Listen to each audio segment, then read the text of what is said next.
শিৱসাগৰত ধৰিত্ৰী দিৱস উদযাপন।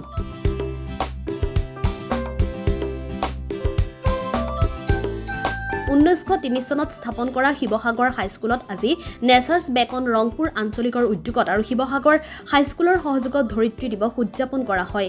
এই উপলক্ষে পৰিৱেশ সংৰক্ষণ সজাগতা সভা আৰু তাৎক্ষণিক কুইজ প্ৰতিযোগিতা স্কুল কৰ্তৃপক্ষই আয়োজন কৰে। ধৰিত্ৰী দিৱসৰ দিনা প্লাষ্টিক বৰ্জন কৰিবলৈ আহ্বান জনালে স্কুল কৰ্তৃপক্ষৰ সদস্যই। প্লাষ্টিকৰ বাবে নদী, নলা, সাগৰ তথা মহাসাগৰলৈকে প্ৰদূষিত হৈ পৰে আৰু আমাৰ দেহত প্লাষ্টিকৰ বাবে ৰোগ দেখা দিয়াৰ সম্ভাৱনা থাকে। অনাগত দিনত নিজৰ থকা গ্ৰহটো বচাই ৰাখিবলৈ হ'লে প্লাষ্টিক বৰ্জন কৰা বন্ধ কৰিব লাগে বুলিও উদ্যোক্তাসকলে উল্লেখ কৰে। সজাগতা সভা আৰু কুইজ প্ৰতিযোগিতাত শিৱসাগৰ জিলা বন বিষয়া আৰু আঞ্চলিক বন প্ৰাধিকাৰী উপস্থিত থাকে।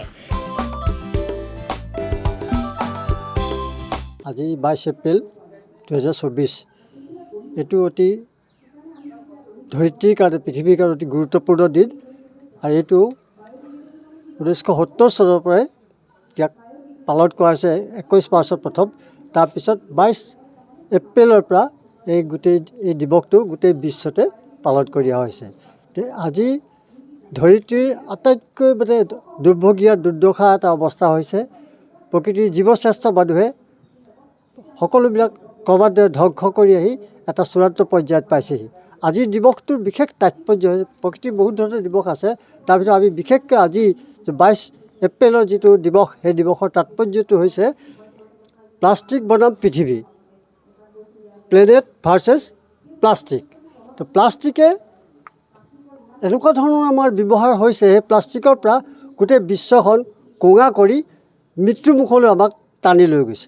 আমি শুই উঠাৰ পৰা হোৱাৰ আগমুহূৰ্তলৈকে বা শুই থাকোঁতেও আমি অনবৰতে প্ৰত্যেকটোৱে আমি প্লাষ্টিকৰ বস্তু ব্যৱহাৰ কৰি আহিছোঁ।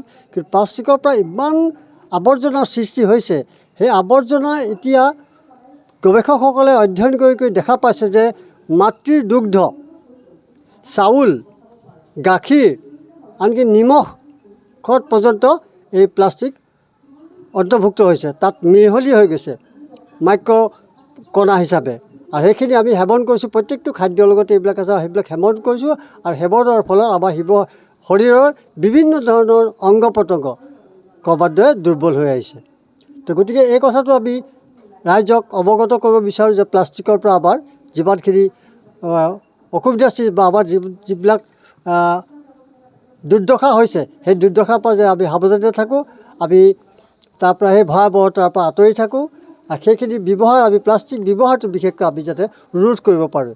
এই প্লাষ্টিক আপুনি মন কৰক, নৈ, হ্ৰদ বা বিভিন্ন ধৰণৰ পানী থকা জলাশয়, সাগৰলৈকে এই প্লাষ্টিকে গোটেইখন চানি ধৰিছে আৰু সেই তাৰ পৰাই বায়ুমণ্ডলত, মাটিত, পানীতো ইয়াৰ প্লাষ্টিকৰ কণা মিহলি হৈ আছে আৰু সেইবিলাক আমি বিভিন্ন প্ৰক্ৰিয়াৰে বিভিন্ন উপায়েৰে আমি খাইছোঁ আৰু সেই খোৱাৰ ফলত আমাৰ শৰীৰত প্ৰৱেশ কৰি আমাক ধ্বংস কৰি আহিছে ক্ৰমান্বয়ে। গতিকে সেইবিলাক যাতে আমি ব্যৱহাৰৰ পৰা আঁতৰি থাকোঁ। এতিয়া প্লাষ্টিকৰ ব্যৱহাৰ আমি যদি কমাব পাৰোঁ, যেনেকৈ বজাৰলৈ গ'লে আমাৰ প্লাষ্টিক বেগবিলাকেই দিয়ে, সেই প্লাষ্টিকৰ বেগৰ ঠাইতে আমি কাপোৰৰ বেগ যদি লৈ যাওঁ বা নাৰিকলৰ বনোৱা, মৰাপাটৰ বনোৱা বেগ যদি আমি লৈ পেলাই সেইবিলাক ব্যৱহাৰ কৰোঁ, তেতিয়াহ'লে আমি বহুতখিনি প্লাষ্টিক ৰোধ কৰিব পাৰিম। ঠিক একেধৰণে আটাইতকৈ বেছি আমি ব্যৱহাৰ কৰোঁ পানীৰ বটলবিলাক। বাহিৰলৈ ওলাই যোৱাৰ লগে লগে আমি পানীৰ বটলবিলাক কিনি খাওঁ 10 টকা 20 টকা দি পেলাই। সেইবিলাকে আমাক প্ৰদূষণৰ অতিমাত্ৰা সৃষ্টি কৰে, যিবিলাকে আমাক খাল, বিল, নৈ, হ্ৰদৰ উপৰিও সাগৰ পৰ্যন্ত আমাক প্ৰদূষণ সৃষ্টি কৰিছে। গতিকে আপোনালোকৰ এই কাৰ্যসূচী কোন কোন উপস্থিত আছে? আজি আমাৰ এই কাৰ্যসূচীত, বিশেষ কাৰ্যসূচীত শিৱসাগৰৰ আমাৰ DFO বাইদেউ চয়নিকা দত্ত বাইদেউ উপস্থিত আছে আৰু ৰেঞ্জাৰ অফিচাৰ তেখেতো উপস্থিত আছে। লগত আমি এই স্কুলৰ সভাপতি বা শিক্ষক প্ৰমুখ কৰি সকলো ছাত্ৰ ছাত্ৰী আমাৰ ইয়াত উপস্থিত আছে। আমি শিৱসাগৰৰ নেচাৰ্ছ বেকন ৰংপুৰ আঞ্চলিক উদ্যোগত আজি এই দিৱসটো উদযাপন কৰিছোঁ। এই প্লাষ্টিক প্ৰদূষণ মুক্ত কৰিবৰ কাৰণে আমাৰ মূল উদ্দেশ্যৰে আজি ইয়াত সমবেত হৈছোঁ আৰু ল'ৰা ছোৱালীবিলাকক আমি বুজাব। তাৰ লগতে সৰু সৰু এই সম্পৰ্কীয় প্ৰকৃতিৰ পৰিৱেশ সংৰক্ষণ সম্পৰ্কীয় কুইজ আমি ৰাখিছোঁ, তাৎক্ষণিক কুইজ হ'ব।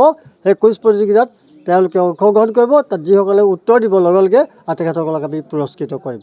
তো আমাৰ আজিৰ প্ৰথম কাৰ্যসূচী হিচাপে আমি 2টা গছপুলি ইতিমধ্যে ৰুইছোঁ, এটা নেমু টেঙাৰ গছ ৰুইছোঁ আৰু এটা বকুল গছ আমি এই প্ৰাংগণতেই আমাৰ DFO বাইদেউহঁতো আমি ৰোপণ কৰিছোঁ। আৰু আজিৰ দিনটোত আমি বিভিন্ন অঞ্চলত বিভিন্ন ধৰণৰ গছ আমি গছপুলি ৰোপণৰ পদক্ষেপ আমি হাতত লৈছোঁ। শিৱসাগৰৰ পৰা মহিবুল হুছেইনৰ ৰিপৰ্ট, আছাম ফ্ৰণ্ট।